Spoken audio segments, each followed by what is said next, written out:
Cristo Jesús. Hoy vamos a continuar con nuestro estudio de la carta de Santiago, mis hermanos. Entonces vamos abriendo Santiago capítulo 1.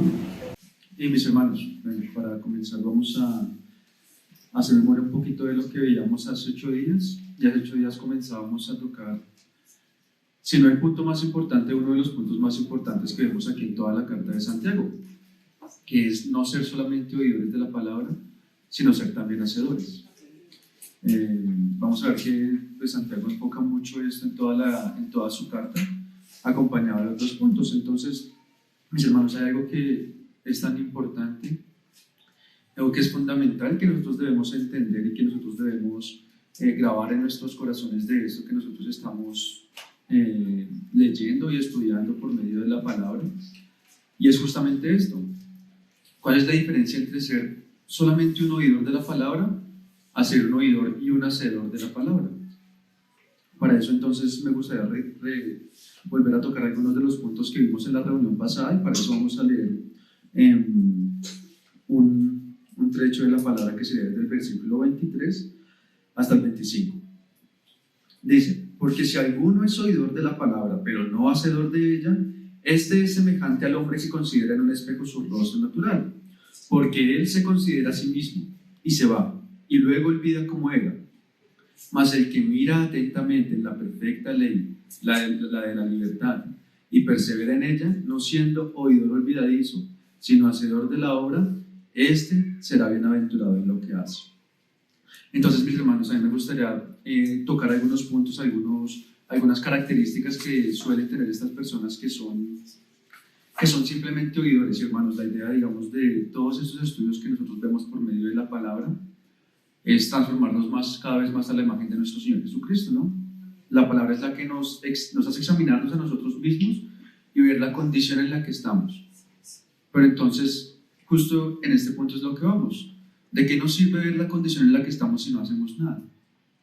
¿De qué nos sirve saber que tenemos que cambiar algo si no lo cambiamos? Si no lo queremos cambiar, que es aún peor. Entonces, mis hermanos, voy a mencionar solamente 4 características, y seguramente hay más, pero pienso que de pronto esas nos hacen como un resumen de esas características que tienen solamente esos hermanos que son oidores solamente y no hacedores de la palabra. Entonces, los oidores, aunque han leído mucho las escrituras, no logran entender lo que ellas dicen o las interpretan de una forma incorrecta. Hay personas que han leído la palabra y dicen: yo me he leído la palabra, la Biblia completa unas 10 veces. Yo todos los días leo la Biblia, me la paso leyendo la Biblia. Pero usted habla con esa persona y se da cuenta que la persona no tiene una realidad espiritual. Todo lo que ha leído simplemente ha leído. Y hasta ahí se quedan las cosas. No ha entendido qué es lo que dice la palabra, no conoce a nuestro Señor Jesucristo, no conoce lo que tiene que hacer, o entonces comienza a leer las escrituras y empieza a interpretarlas unas cosas súper locas. Otra característica de una persona que es solamente oidor es que, aunque ellos han leído mucho la palabra, su vida sigue siendo la misma. Son esos que y lo vamos a ver ahorita más adelante, pero hermanos, es lo que también hablábamos en la reunión pasada, en la mutualidad, de estas personas que se están engañando a sí mismas. Y eso, qué peligroso es, hermanos. Acuérdense lo que el Señor Jesucristo dijo: no todo el que me dice Señor, Señor entrará en el reino de los cielos. Van a llegar algunos que dicen: Señor, en tu nombre echamos fuera demonios, en tu nombre profetizamos, en tu nombre hicimos muchas cosas. Y el Señor les va a decir: apartados de mí, hacedores de maldad, nunca os conocí. Hermanos, no por el hecho de estar aquí, no por el hecho de decir que somos cristianos, somos cristianos.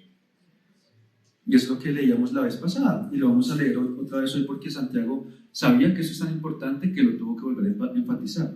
En el versículo 22 dice: pero sed hacedores de la palabra, y no tan solamente oidores, engañándoos a vosotros mismos. En la mutualidad hablábamos que esas personas que se engañan a sí mismas son los que están convencidos que son cristianos. Y cuando lleguen allá el día del juicio, el Señor les va a decir: ustedes no son cristianos. Ustedes decían que eran cristianos, ustedes pensaban que eran cristianos, pero ustedes van para la condenación eterna. Qué terrible debe ser eso, hermanos. Uno vivir toda la vida engañado pensando que uno es cristiano y llegar al día final y que uno no sea cristiano. Eso debe ser terrible, hermanos. Entonces, Esa segunda característica, las personas que leen mucho la palabra, pero siguen viviendo una vida como si fuera un mundano. Entonces sí, yo soy cristiano, pero para el mundo es un mundano más. Las personas del mundo no saben, ¿usted es cristiano en serio? ¿Usted con todas esas cosas que hace es cristiano? ¿Usted cómo habla es cristiano? ¿Usted la forma en la que piensa es cristiano? Qué mal testimonio para los cristianos. Otra característica de las personas que son solamente oidores de la palabra es que solamente se sienten constreñidos, afectados por la palabra, se sienten que, ay Dios mío, sí, qué tremendo cuando están en la reunión. Pero cuando salen al mundo, son iguales o peores que una persona mundana. Son iguales o peores que un inconverso. Y la cuarta característica de estas personas que son solamente oidores es cuando oran.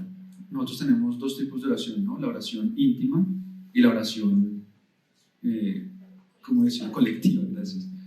Entonces podemos orar en nuestra intimidad, en nuestra casa, en nuestro cuarto, o podemos orar pues en la iglesia, ¿no? En las reuniones de la iglesia, en las reuniones acá generales. Y eso es algo que solamente pueden identificar las personas que lo están haciendo. Una persona que solamente es oidor de la palabra va a orar, pero eso que está orando no es una realidad en sus vidas. Ellos pueden orar súper bonitos, pueden decir unas palabras muy lindas, pueden utilizar una oratoria que, uy, ese hermano cómo ora de bonito, pero por dentro nada de eso es una realidad para ellos. Simplemente están diciendo palabras al aire. Entonces, hermanos, es tan importante que nosotros podamos examinarnos a nosotros mismos y ver si nos estamos engañando, porque, hermanos, es que lo que estamos hablando no es algo de simplemente, ay, bueno, sí, me engañé. Hermanos, estamos hablando de la vida eterna. Estamos hablando de dónde nosotros vamos a pasar la eternidad. Y lo que hemos hablado varias veces, hermanos, nosotros en este momento estamos aquí, respirando, salimos de aquí y nosotros no sabemos qué va a pasar, hermanos. Si el Señor quiere quitarnos la vida en este momento, el Señor por su omnipotencia, Él puede hacer lo que Él quiera, hermanos. Y más adelante lo vamos a ver, pero Hebreos también dice, si escuchas hoy la voz de Jehová, no endurezcáis vuestro corazón. Hermanos, es hoy en este momento en el que nos tenemos que arrepentir de esa forma en la que posiblemente estamos viviendo. Entonces, continuando, mis hermanos, hay algo que para los que estamos en la escuela, de pronto esto es más conocido, pero para los que no, igual, hermanos, vamos a verlo hoy. Hay un libro, hermanos, que en serio que para mí en esas últimas semanas ha traído un impacto tremendo en mi vida, hermanos. Es un libro que nos mandaron a leer en la escuela, en la que estamos participando, pero que ese libro también lo podemos compartir con el resto. Es un libro que está digital y lo podemos compartir con todos, hermanos. Se llama La mortificación del pecado. Y todo esto que vamos a leer, hermanos, todo esto que vamos a estudiar hoy, va a estar íntimamente ligado con esto de la mortificación del pecado, con lo que estamos leyendo aquí en Santiago, de las pruebas y las tentaciones. Entonces voy a colocar algo, mis hermanos, voy a traer algo que leíamos en el libro, y es que el pecado, hermanos, en nosotros, el pecado no se va a aparecer con todo su arsenal. Bueno, digamos que nosotros, aunque somos nacidos de nuevo, aunque somos nuevos convertidos, aunque somos salvos, aún existe en nosotros un pequeño remanente del pecado. Ese pecado es lo que veíamos en reuniones pasadas, que es nuestra propia concupiscencia. ¿Alguien se acuerda de que eso de la concupiscencia? César lo definía súper bien la reunión pasada. La concupiscencia son todos esos propios deseos pecaminosos. Son todos esos deseos que cada uno de nosotros tiene, que van en contra de Dios, que quieren siempre hacer el mal, que quieren siempre hacer todo lo que va en contra de Dios. Esa es la concupiscencia, y cada uno de nosotros tiene concupiscencia. Cada uno de nosotros es inclinado a hacer cierto tipo de cosas pecaminosas. Algunos son unas cosas, otros otras cosas. Algunos tienen debilidades con la sexualidad, con los ojos, otros tienen debilidades con la depresión, con la ansiedad, con tantas cosas, hermanos. Cada uno tiene inclinaciones a ciertos tipos de conductas pecaminosas. Y eso es de acuerdo a nuestra concupiscencia, a la concupiscencia de cada uno, y cada uno sabrá qué se inclinaba a hacer más. Pero entonces, hermanos, esa concupiscencia siempre va a comenzar a tantear el terreno. Siempre va a comenzar a probar por aquí, por allá, de a poquitos. Eso no se va a presentar así con todo un arsenal para que nosotros de una vez caigamos, no. Eso es muy sutil. Empieza a poquitos, empieza a tirar dardos así de a poquitos, empieza a probar por aquí, por allá. Y si en algún caso alguno de esos dardos da en el blanco, hermanos, se va a intensificar todo. Y yo creo que todos hemos pasado así por eso. Con alguno de nuestros pecados hemos pasado por eso. Si da en el blanco alguno de esos dardos, que lo que quiere el dardo es que nosotros caigamos. Él nos va a tentar, nos va a tentar, nos va a tentar. Y cuando nosotros mordamos el anzuelo y seamos tentados, ahí se va a intensificar todo. Ahí todo va a venir mucho más fuerte, todo va a ser mucho más recurrente.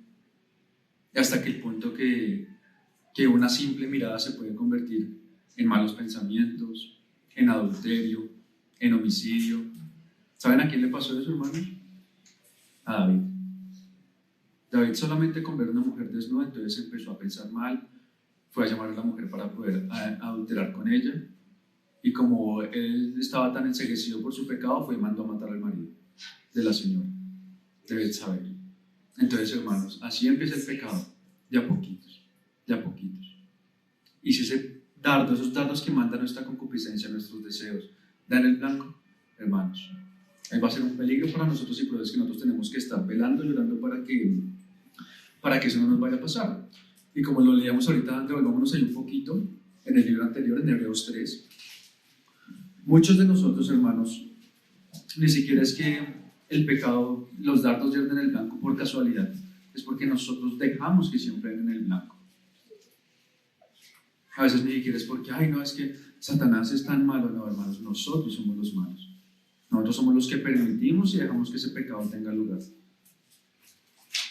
Es por causa de nosotros, es por nuestra concupiscencia. Acordémonos que no todo es culpa de Satanás. Satanás es malo, pero nosotros también somos malos. Dentro de cada uno de nosotros está el mal, y eso lo dice Pablo. Dentro de cada uno de nosotros hay pecado, hermanos. Y nosotros decidimos si dejamos que ese pecado tome el control de nosotros, o si nosotros tomamos control del pecado y no lo dejamos actuar. Entonces, en Hebreos 3, versículos del 12 al 15 dice: mirad, hermanos, que no haya en ninguno de vosotros corazón malo de incredulidad para apartarse del Dios vivo. Antes exhortaos los unos a los otros cada día, entre tanto que se dice hoy, para que ninguno de vosotros se endurezca por el engaño del pecado.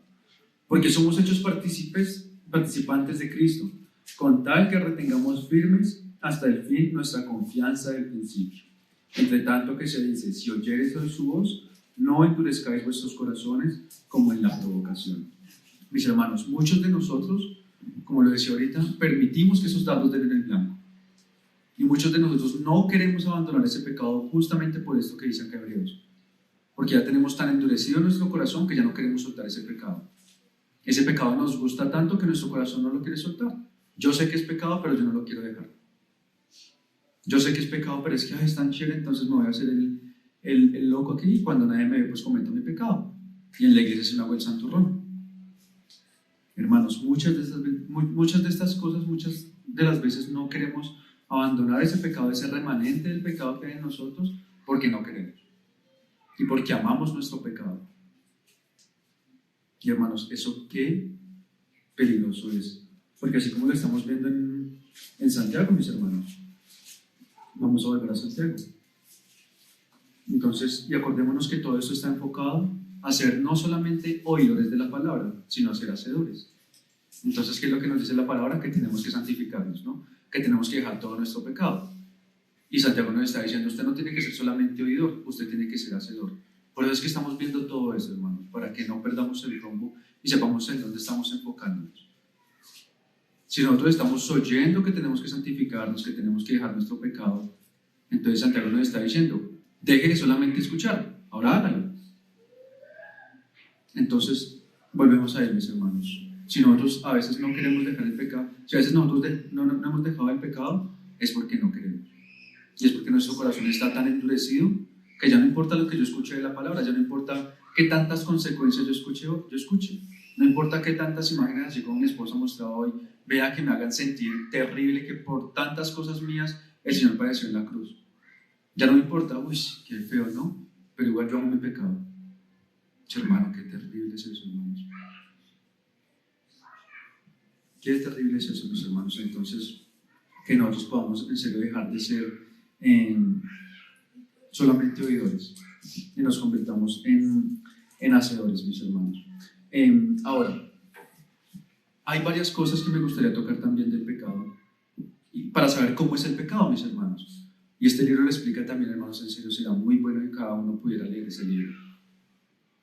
Si lo leemos con conciencia, si lo leemos prestando atención y relacionándolo a todo esto que hemos estado leyendo, no solamente en Santiago, sino todos los estudios que hemos tenido en estos últimos meses y quizá años, eso va a traer, mis hermanos, en serio que se nos va a abrir nuestros ojos, y así como me estoy sintiendo yo en este momento, tratando de no endurecer mi corazón para poder cambiar mi vida y para poder hacer lo que dice la palabra y no quedarme solamente siendo un oidor, esa misma oportunidad la vamos a poder tener todos, mis hermanos. De poder ver lo que ese libro nos dice y poder abrir nuestros ojos y poder ver qué es lo que tenemos que hacer, hermanos, porque estamos viviendo un cristianismo que a veces, lo que dice ahorita, las personas ni siquiera saben que somos cristianos. Entonces, mis hermanos, solamente para entender cómo es ese pecado, voy a mencionar otra vez 4 puntos. Lo primero es que el pecado es inmortal. Aunque el Señor murió por nosotros en la cruz, el Señor derrotó al pecado, nosotros tenemos que entender que este pecado es inmortal. ¿Inmortal en qué sentido? Inmortal en que nosotros vamos a tener que luchar con esos pecados toda la vida. Inmortal en el sentido en que ese pecado siempre va a estar ahí. Entonces, ustedes se acuerdan un ejemplo que colocábamos el año pasado sobre el pecado, y era relacionado con la Segunda Guerra Mundial. Cuando Japón ya había perdido la guerra, pero aún en una pequeña isla los soldados japoneses se escondían y esperaban a los soldados estadounidenses para poderlos atacar. Ya la guerra estaba perdida, ellos ya no tenían nada que hacer, pero los soldados aún estaban esperando poder hacer algún daño a los estadounidenses, aunque la guerra ya estuviera perdida. Así es el pecado. El pecado ya fue vencido en la cruz. El pecado ya está derrotado, pero el pecado aún está esperando, escondidito, ahí quieto, a poder dañarnos, a poder hacernos algún tipo de mal si nosotros le permitimos al pecado actuar. Entonces, en ese sentido es que me refiero a que el pecado es inmortal, en que el pecado, aunque esté derrotado, él nunca se va a rendir, y él siempre va a estar esperando cualquier oportunidad, cualquier debilidad para hacernos caer, para tentarnos y para que nosotros pequemos y para que nosotros nos apartemos de Dios. Aunque Satanás ya está derrotado y ya sabe que él no tiene nada que hacer, él lo que quiere hacer es que la mayor cantidad de personas no conozcan a Dios o que se alejen de Dios, aunque ya está derrotado, mis hermanos. Entonces, en ese sentido, el pecado es inmortal y solamente va a desaparecer ¿hasta cuándo? Hasta el día perfecto de nuestro Señor Jesucristo, hasta que nosotros seamos transformados a una imagen gloriosa y hasta que el pecado ya no pueda tener ningún efecto en nosotros. Pero hasta entonces vamos a tener que estar luchando con nuestro pecado, con nuestra concupiscencia. El segundo punto del pecado es que aunque nosotros de pronto yo no esté cometiendo un pecado, yo tengo una lucha, no sé, con el trago, entonces yo no estoy tomando, pero todo mi ser tiene con todas sus fuerzas, quiere irse a tomar, quiere irse a emborrachar, quiere irse de fiesta. ¿A ustedes les parece que eso es lógico? ¿Que eso es cuerdo? Una cosa es mortificar el pecado, mis hermanos, que es lo que estamos hablando de no pecar, pero también la mortificación va en línea con nuestros propios sentimientos. De nada me sirve a mí no estar cometiendo un pecado si mi ser tiene toda la voluntad y todas las ganas de pecar. Tan pronto tengo una aberturita en mi ser, me voy a lanzar al pecado de cabeza. Entonces la mortificación también va ligada a mis deseos. Yo también tengo que mortificar mis deseos. Y es algo que solamente vamos a poder hacer por medio del Espíritu Santo. Solamente con las fuerzas de Dios es que nosotros podemos perder esas ganas de pecar. Pero lo que les digo, mis hermanos, es algo constante. Pero ya lo vamos a ver. El tercer punto con respecto al pecado es que yo puedo tener luchas o debilidades con varios tipos de pecados. Entonces puede que yo hoy actualmente esté diciendo, no, es que yo ya no cometo estos pecados que cometía antes. Pero ahora cometo estos. Mis hermanos, es lo mismo. Lo único que hice fue tener un cambio en mis conductas pecaminosas. Antes hacía esto, pero ahora hago esto. Entonces sigo pecando. No hubo una mortificación del pecado. No hubo una victoria sobre el pecado. Simplemente cambié mis pecados favoritos para cometerlos. Y el cuarto punto, mis hermanos, es lo que estaba diciendo ahorita. El pecado no es de vencerlo de vez en cuando. Aunque ciertamente la lucha es muy complicada, mis hermanos, pero esta lucha con el pecado va a ser durante toda nuestra vida. Desde que nosotros nacemos, la lucha se intensifica hasta que vuelva nuestro Señor Jesucristo. Y es una lucha constante. Y la mortificación del pecado involucra que yo siempre tengo que vencer mis pecados, no de vez en cuando. Siempre tengo que vencer mis pecados, no de vez en cuando, mis hermanos. Entonces, aquí continuando, vamos a leer otra vez el versículo 25, la parte B. Dice, no siendo oidor olvidadizo, sino hacedor de la obra. Este será bienaventurado en lo que hace. Aquí el contexto claramente nos muestra que el hacedor de la obra es el que ya no es solamente oidor de la palabra, sino hacedor de la palabra. Santiago 1:25. Entonces, ese será bienaventurado en lo que hace. El contexto claramente nos está diciendo que seremos bienaventurados en nuestra vida espiritual. Tendremos una vida espiritual firme, una vida espiritual fortalecida, una vida espiritual de verdad. Y no vamos a estar como en el versículo 22 engañándonos a nosotros mismos. Principalmente el contexto nos habla de esto, que vamos a ser bienaventurados en la obra de la palabra que estamos haciendo. Pero mis hermanos, nosotros en medio nuestro podemos ver ejemplos que el Señor aún también prospera, hermanos, en sus cosas terrenales. La palabra dice, el Señor dice que buscar primeramente el reino de los cielos y las otras cosas serán añadidas, ¿no? El Señor sabe que nosotros tenemos necesidad de comer, tenemos necesidad de ropa, tenemos necesidad de techo. El Señor sabe todas estas cosas. Pero el Señor dice, ustedes primero busquen el reino de los cielos y el resto de esas cosas van a ser añadidas. Pero lo primero es el reino de los cielos. Búsqueme a mí y yo le voy a dar todas las otras cosas, así usted no me las pida. Porque el Señor sabe que las necesitamos. Y nosotros en medio nuestro podemos ver esto, hermanos. Y voy a colocar, digamos, dos ejemplos aquí en medio de los hermanos, y son los hermanos Joseph y Juanito. Ustedes se dieron cuenta de que cuando los hermanos volvieron a la comunión, los hermanos comenzaron a esforzarse, los hermanos comenzaron a sacar el tiempo para poder reunirse, para poder comenzar a reunirse, dejaron los trabajos que de pronto les quitaban el tiempo, comenzaron a buscar trabajos que les dieran el tiempo para poder servir al Señor. ¿Y qué es lo que vemos hoy, hermanos? Los dos hermanos, por buscar primeramente poder agradar al Señor, por buscar primeramente poder reunirse, poder estar en los caminos del Señor, el Señor les dio lo que ellos necesitaban. El Señor les dio trabajos que uno puede sustentar a sus familias y dos pueden aún seguir teniendo el tiempo para servir al Señor. Entonces, mis hermanos, en esos dos sentidos, la palabra de Santiago nos dice que nosotros podemos ser bienaventurados en lo que hacemos. Si nosotros no solamente somos oidores, sino hacedores. ¿Qué fue lo que pasó en este caso con ellos dos? Ustedes tienen que reunirse, ustedes no se pueden apartar, ustedes se van a enfriar. Ellos ya escucharon lo que tenían que hacer. ¿Y ahora qué pasó? Que ellos fueron hacedores. Comenzaron a sacar el tiempo, comenzaron a hacer lo posible para poder hacer eso que la palabra dice. Y el Señor los bienaventuró, el Señor los prosperó. Entonces, mis hermanos, ahí vamos a continuar con el versículo 26.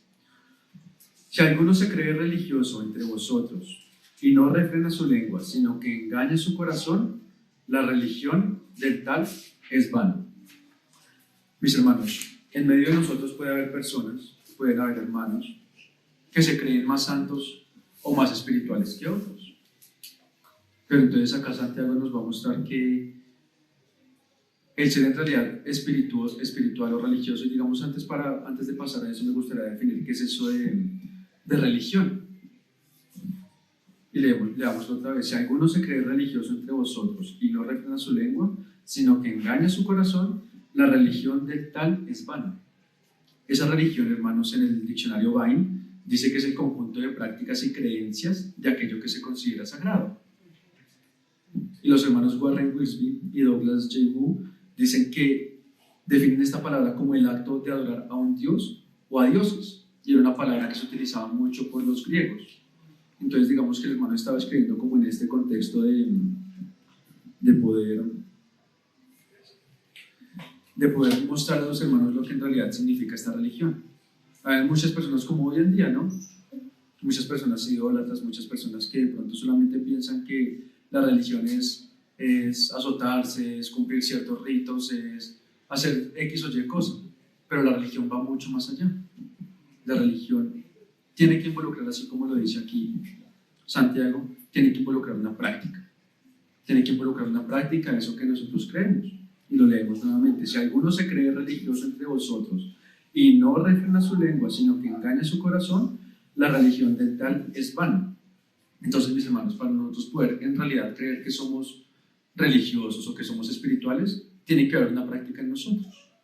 Cuando nosotros dejamos solamente de oír la palabra y nos volvemos hacedores de la palabra, ahí vamos a ser de pronto religiosos. Pero una persona que en realidad sea religiosa o una persona que sea espiritual, llamémoslo mejor así, en nuestro caso, en nuestro contexto, es una persona que seguramente no va a estar pensando, es que yo soy más religioso, que yo soy más espiritual que tal hermano, o yo soy más espiritual que tal hermano.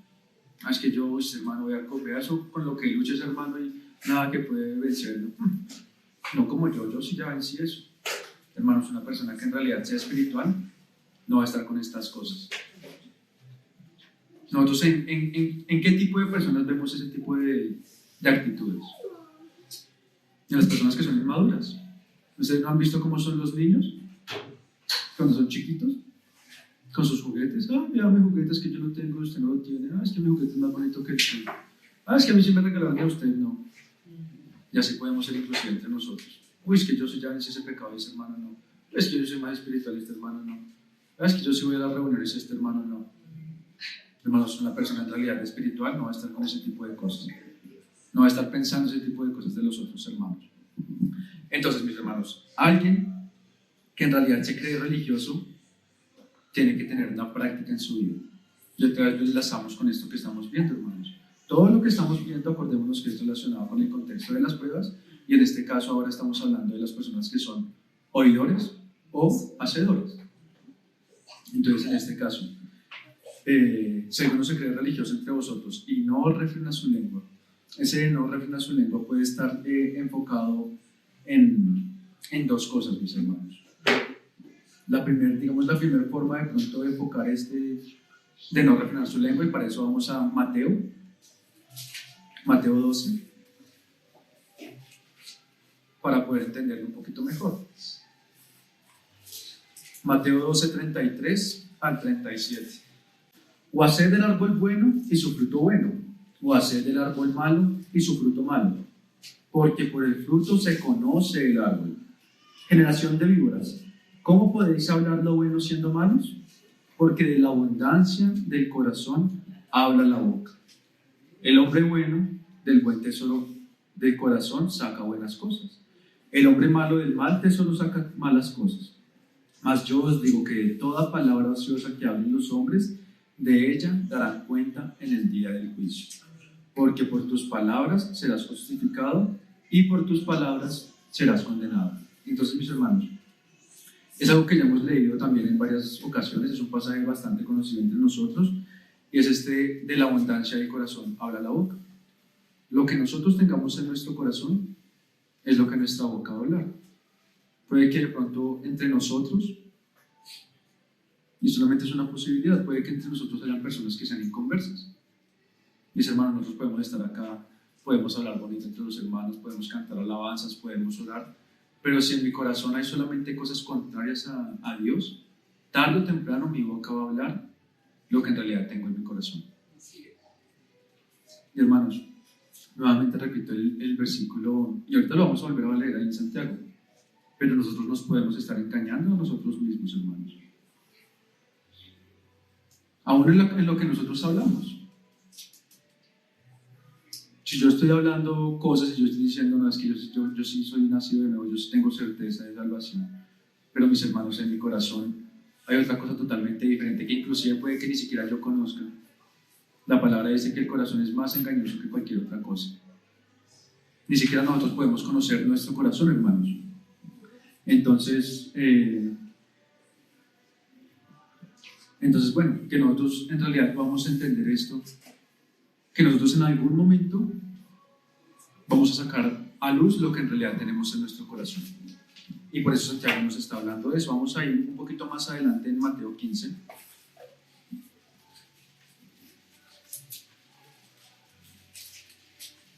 Versículos del 18 al 19. Pero lo que sale de la boca, del corazón sale, y esto contamina al hombre, porque del corazón salen los malos pensamientos, los homicidios, los adulterios, las fornicaciones, los hurtos, los falsos testimonios, las blasfemias. Estas cosas son las que contaminan al hombre. Entonces, hermanos, ¿ustedes creen que yo puedo fornicar con la boca? ¿Ustedes creen que yo puedo adulterar con la boca? Hay muchas cosas que directamente no se hacen con la boca, pero lo que estamos leyendo, hermanos, es que de la abundancia del corazón habla la boca. Yo en mi corazón puedo tener el deseo de fornicar, yo en mi corazón puedo tener el deseo de emborracharme, yo en mi corazón puedo tener el deseo de ir totalmente contrario a las cosas de Dios, yo en mi corazón puedo tener muchas cosas. Y aunque yo no voy a cometer esas cosas con la boca, mi boca va a expresar el deseo de hacer todas esas cosas. Es, digamos, como una analogía, mis hermanos, como una figura. Pero entonces a lo que vamos es que nosotros en nuestro corazón podemos tener muchas cosas que van contrarias a Dios. Y todas esas cosas están en mi corazón. Y ahí es algo que nosotros tenemos que examinar entre nosotros, mis hermanos. Vamos a ir a Proverbios 6. Es algo que tenemos que examinar entre nosotros, si entre nosotros hay algún tipo de esas cosas, mis hermanos. Y es algo tan serio que en Proverbios 6, 16 nos dice esto. Proverbios 6, 16 al 19. 6 cosas aborrece Jehová y aún 7 abomina su alma: los ojos altivos, la lengua mentirosa, las manos derramadoras de sangre inocente, el corazón que maquina pensamientos inicuos, los pies presurosos para correr al mal, el testigo falso que habla mentiras y el que siembra discordia entre los hermanos. Eso es tan importante, hermanos, porque, y volvamos a Santiago, solamente para poder enlazar todo esto que hemos leído, todos esos versículos que hemos leído con lo que estamos estudiando en Santiago. Si alguno se cree religioso entre vosotros y no refrena su lengua, sino que engaña su corazón, la religión del tal es vana. Entonces, mis hermanos, con todo esto que hemos leído, ¿cómo podemos ligarlo al refrenar la lengua? Refrenar la lengua acá ciertamente también va, y acá Santiago va a tratar, digamos, en este punto, relacionado con esto de lo que nosotros tenemos en nuestro corazón. Pero más adelante Santiago en el capítulo 3 y en el capítulo 4 va a tocar más a fondo lo que es este tema de la lengua. Pero mientras tanto acá, mis hermanos, si nosotros nos creemos religiosos, si nosotros pensamos que somos salvos, si nosotros pensamos que en realidad estamos siendo creyentes verdaderos, pero no refrenamos nuestra lengua en ese sentido, que de todo lo que tenemos en nuestro corazón habla nuestra boca. Si nosotros no podemos refrenar nuestra lengua en ese sentido, de poder refrenar mis pecados, de poder refrenar todo eso que yo tengo en mi corazón, que es lo que dice Santiago, y no refrena su lengua, sino que engaña su corazón, la religión del tal es vana. Entonces, mis hermanos, nuevamente lo que estamos diciendo, Santiago lo tuvo que repetir otra vez, lo dijo en el versículo 22, que no seamos solamente oidores engañándonos a nosotros mismos, y lo vuelve a decir en el versículo 26. Si alguno se cree religioso, si alguno cree que en realidad es espiritual, si alguno cree que es creyente y no puede refrenar su lengua, sino que engaña su corazón, la religión del tal es vana. Mis hermanos, solamente quiero que entendamos esto, y refrenar nuestra lengua en este contexto está hablando también de la capacidad que nosotros podemos tener de refrenar nuestros propios deseos pecaminosos. Y nuevamente lo decimos, de la abundancia del corazón habla la boca. ¿Y qué es lo que nos decía Proverbios y qué es lo que nos decía Mateo? ¿Qué es todo lo que hay en el corazón? Fornicaciones, mentiras, iras, celos, contiendas, divisiones y un montón de cosas más, hermanos. Todo eso está en el corazón. Y todo eso que está en mi corazón, algún día yo lo voy a querer manifestar el deseo de hacerlo. Ahí es donde estamos yendo a ese punto de poder refrenar nuestra lengua, de poder refrenar todo eso que nosotros tenemos en nuestro corazón, de nuestra concupiscencia. Acordémonos que todos tenemos esa concupiscencia en nosotros. Todos tenemos esos deseos de querer ir a hacer el mal. Todos tenemos ese deseo de tener nuestros pies presurosos para ir a correr derechito a hacer el mal, a cometer pecado. Porque eso es lo que somos nosotros, eso es lo que es nuestra carne. Y hermanos, bueno, hay muchísimas cosas a las que podemos tocar, pero hay una prédica, yo sé que ustedes de pronto se acuerdan, la prédica que nos dio el hermano Gerson, sobre que nosotros antes éramos esclavos a la ley y no podíamos ser libres de esa ley hasta que no muriera el marido, allá como una analogía con el varón y con la mujer, ¿se acuerdan? Cuando el Señor Jesucristo murió, cuando el Señor Jesucristo hizo su obra, nosotros morimos a esa ley y ahora somos libres para podernos volver a casar. Y ahora nos casamos con nuestro Señor Jesucristo. Mis hermanos, ahora eso que era imposible para nuestra carne, ahora es posible para nosotros. Examinémonos en medio de nosotros, examínense cada uno de nosotros. Si entre nosotros hay celos, hay iras, hay contiendas, hay chismes, hay malos testimonios, hay falsos testimonios, hay divisiones. Mis hermanos, si de pronto esas cosas están entre nosotros, no estoy diciendo que eso nos haga inconversos, que eso nos haga perder la salvación, no. Pero estoy diciendo lo que dice aquí Santiago. Si alguno se cree religioso entre vosotros y no refrena su lengua, sino que engaña su corazón, la religión de tal es vana. Quiere decir que todo eso que nosotros estamos creyendo, si nosotros estamos practicando eso, acordémonos que es diferente pecar a practicar el pecado. Practicar el pecado es que yo tengo como por costumbre hacerlo. Ya como lo veíamos ahorita, como en Hebreos 3 nos muestra que tenemos tan endurecido nuestro corazón que ya ni siquiera nos estamos dando cuenta que estamos pecando o que no queremos abandonar ese pecado, pues entonces ya lo hacemos como con esa fluidez, lo hacemos con naturalidad porque es algo que se volvió normal para nosotros, aunque es algo que es abominable para Dios. Entonces, mis hermanos, que vamos a estar examinándonos cada uno de nosotros mismos si nuestra religión está siendo vana, o así como lo dice Santiago acá utilizando esa palabra que se utilizaba entre los griegos, si estamos siendo en realidad religiosos o espirituales. Acordémonos de lo que significa religión, es el conjunto de prácticas o creencias de algo que se cree sagrado. Para nosotros, ¿qué es lo sagrado? El Señor y su obra. Esta palabra que nosotros leemos, hermanos, esto es sagrado. Si nosotros estamos cumpliendo, siendo hacedores de esta palabra, o si simplemente estamos siendo oidores y nuestra religión es vana.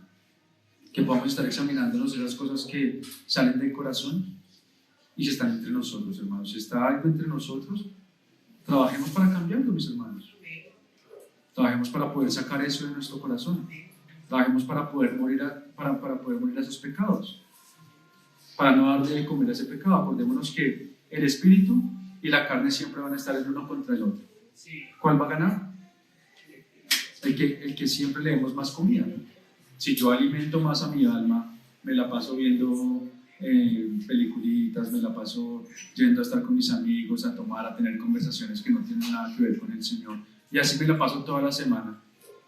24 horas al día me la paso haciendo ese tipo de cosas. Y leo 10 minuticos la palabra, oro 2 minuticos, oro 10 minuticos. ¿Quién va a ganar cuando llegue la prueba, hermanos? ¿Lo que estuvimos alimentando toda la semana 24 horas al día o los 10 minuticos que estuvimos alimentando nuestro espíritu? Mis hermanos, que podamos estar quitándole la provisión al pecado. Porque el pecado, como leíamos ahorita, el pecado es inmortal. El pecado puede que nosotros lo derrotemos, pero el pecado va a quedarse ahí esperando la menor oportunidad que nosotros le demos para que nos haga pecar.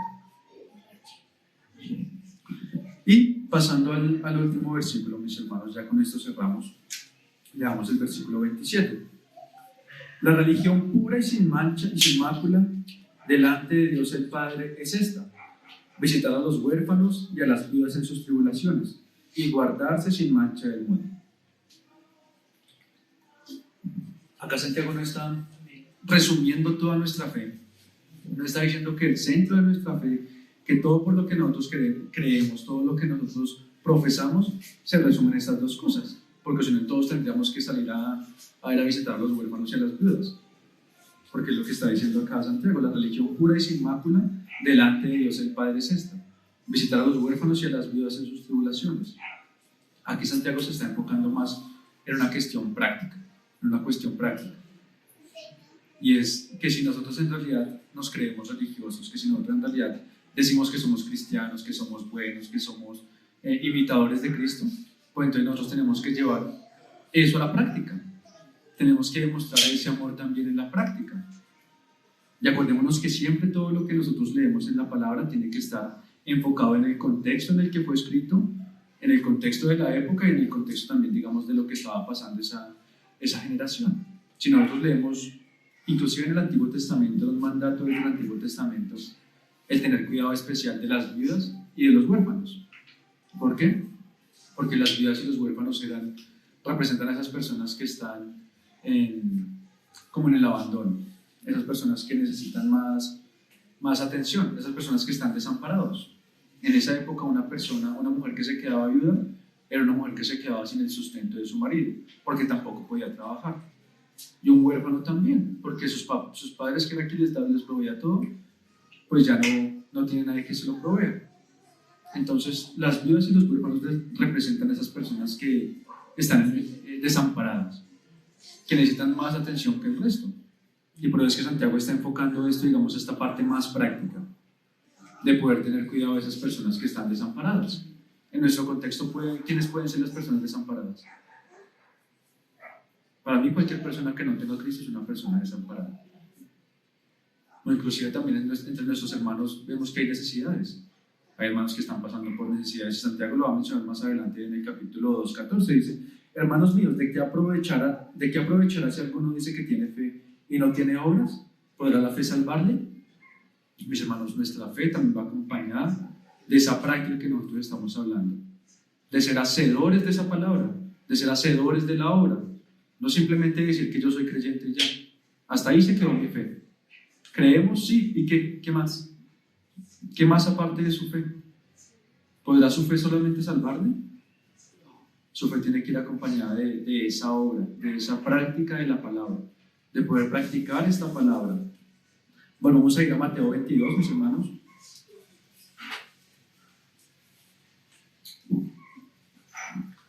Y ya estamos finalizando.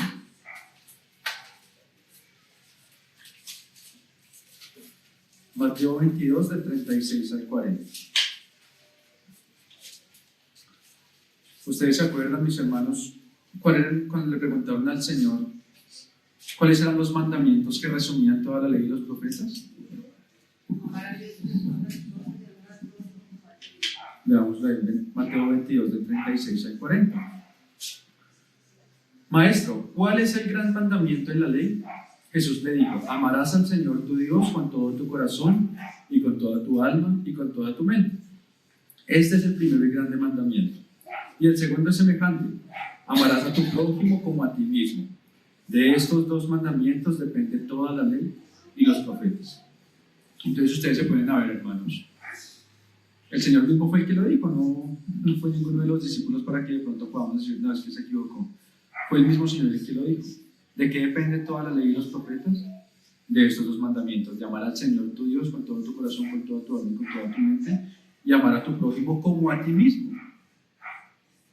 ¿Usted cómo se ama a usted mismo? ¿Usted se deja pasar hambre? ¿Usted cuando tiene frío se quita toda la ropa para sentir más frío? ¿Usted cuando no tiene plata regala lo poquito que tiene para quedarse aún más sin plata? No, mis hermanos, cuando ustedes están en necesidad, cuando ustedes tienen calor, frío, hambre, ustedes suplen sus necesidades. ¿Y cuál es el mandamiento que el Señor da? Amar a tu prójimo como a ti mismo. Así como usted se ama a usted mismo, también ame a su prójimo. Entonces, por eso es que allá en Santiago nos dice: la religión pura y sin mácula es esta: visitar a las viudas y a los huérfanos en sus tribulaciones.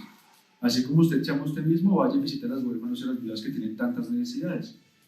Y así como usted se ama a usted mismo, ámelos a ellos. Entonces, por eso es que la religión pura y sin mancha, mis hermanos, va acompañada de una práctica. No simplemente profesar y decir: sí, yo soy cristiano, y ya, vivir toda la semana como un mundano.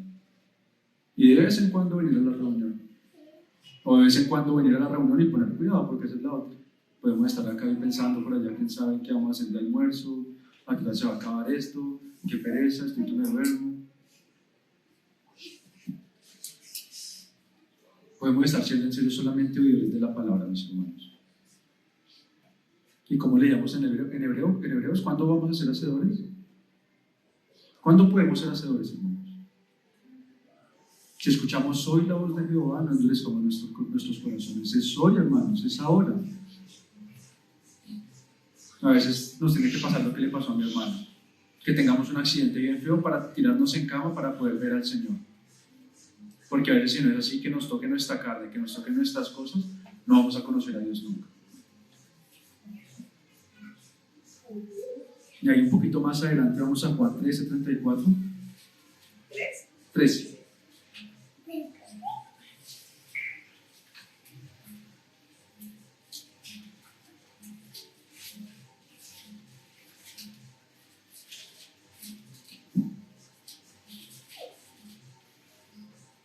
Juan 13, 34 y 35 dice, el Señor Jesucristo nuevamente hablando, un mandamiento nuevo os doy, que os améis unos a otros, ¿cómo? Como yo os he amado, que también os améis unos a otros. En esto conocerán todos que sois mis discípulos, si tuviereis amor los unos con los otros. Entonces, ¿cómo yo debo amar a mi hermano?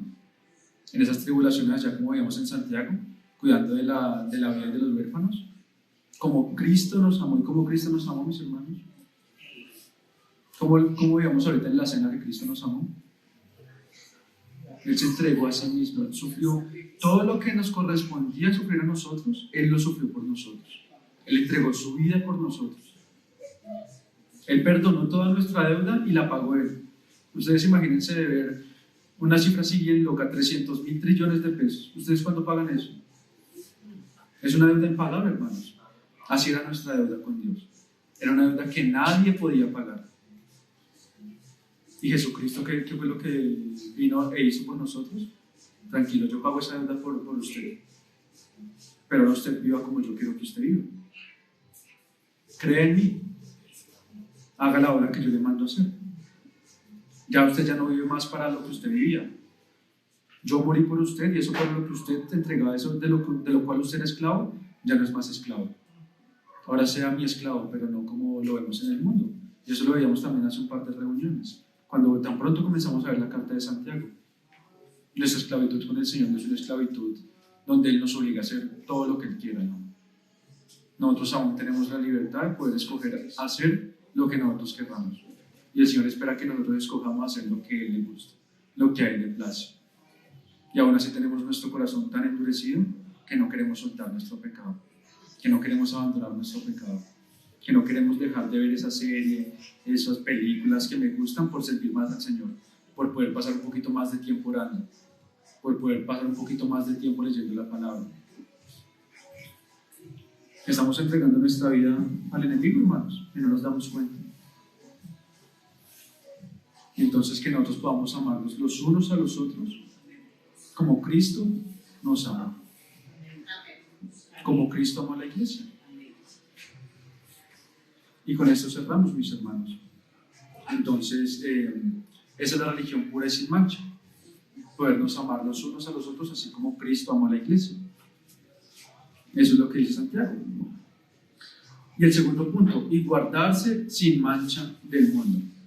Esto, digamos que va muy relacionado con lo que estábamos leyendo ahorita de la mortificación del pecado, mis hermanos. Nosotros tenemos que mortificar nuestro pecado, tenemos que completar esa tarea de santificación que nos corresponde a nosotros. Ese es el guardarnos sin mancha del mundo. Pedro lo define muy bien. Vamos allá, Pedro, hay un librito después de Santiago. Primera de Pedro, capítulo 1, versículos del 13 al 19. Por tanto, seguid los lomos de vuestro entendimiento, sed sobrios y esperad por completo en la gracia que se os traerá cuando Jesucristo sea manifestado. Como hijos obedientes, no os conforméis a los deseos que antes teníais, estando en vuestra ignorancia, sino como aquel que os llamó es santo, sed también vosotros santos en toda vuestra manera de vivir, porque escrito está, sed santos porque yo soy santo. Y si invocáis por Padre a aquel que sin acepción de personas juzga según la obra de cada uno, conducíos en temor todo el tiempo de vuestra peregrinación, sabiendo que fuisteis rescatados de vuestra vana manera de vivir, la cual recibisteis de vuestros padres, no con cosas corruptibles como oro o plata, sino con la sangre preciosa de Cristo, como de un cordero sin mancha y sin contaminación. Me parece que esta parte de Pedro resume muy bien eso último que Santiago nos muestra ahí, guardarnos sin mancha del mundo. ¿Qué es guardarnos sin mancha del mundo, hermanos? Pienso que si leemos el 15 nuevamente,